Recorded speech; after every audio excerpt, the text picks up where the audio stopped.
YCP మాజీ MLA Prasanna Kumar Reddy hot comments చేశారు. 2024లో వైసీపీతో BJP పొత్తు పెట్టుకోవాలని ప్రయత్నించినట్లు తనకు తెలిసిందన్నారు. చివరకు వేచి చూశారని సమాచారం ఉందని, మోదీ జగన్కే అసలు విషయం తెలుసన్నారు. బీజేపీతో పొత్తు పెట్టుకోకుండా తప్పు చేశామని వ్యాఖ్యానించారు. 2024లో అలయన్స్ పెట్టుకోవాల్సిందని అభిప్రాయపడ్డారు. ఒకవేళ జమిలీ ఎన్నికలు వస్తే బీజేపీతో కలిసి వెళ్లాలని ప్రసన్న కుమార్ రెడ్డి తెలిపారు.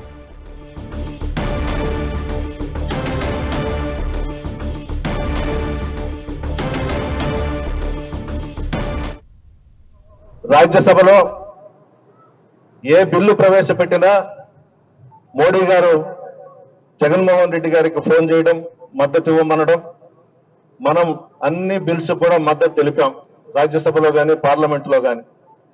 చివరకు ఎలక్షన్స్ వచ్చేతలకి బీజేపీని వదిలేసుకున్నాం. నా దగ్గర ఉన్నటువంటి ఇన్ఫర్మేషన్ ప్రకారం ఎలక్షన్స్ లో మోడీ గారు జగన్మోహన్ రెడ్డి గారితో పోవాలి, అలయన్స్ పెట్టుకోవాలి అని ఉన్నారనేది నాకు వచ్చినటువంటి ఇన్ఫర్మేషన్. చివరి దాకా చూశారనేది కూడా ఉంది. మరి అది జగన్మోహన్ రెడ్డి గారికి తెలియాలి, మోడీ గారికి తెలియాలి. మనం తప్పు చేశాం. భారతీయ జనతా పార్టీతో 2024లోనే మనం అలయన్స్ లో పోయి ఉండాలి. ఎలక్షన్స్ ప్రతి బిల్లుకి మనం సపోర్ట్ చేశాం రాజ్యసభలో, పార్లమెంటులో. 5 సంవత్సరాలు మోడీ గారు ఏం చేయమంటే ఏమి చెప్తే అది మనం చేశాం. చివరకు మనం దూరం అయిపోయినాం, మనం నష్టపోయినాం.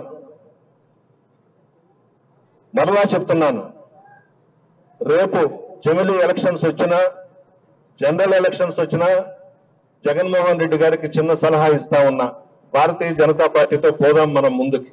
వాళ్ళు కానీ అవకాశం ఇస్తే, మోడీ గారు కానీ అమిత్ షా గారు కానీ అవకాశం ఇస్తే మనం అలయన్స్ లో భారతీయ జనతా పార్టీతో ముందుకు పోదామని చెప్పి నేను మనవి చేస్తాం.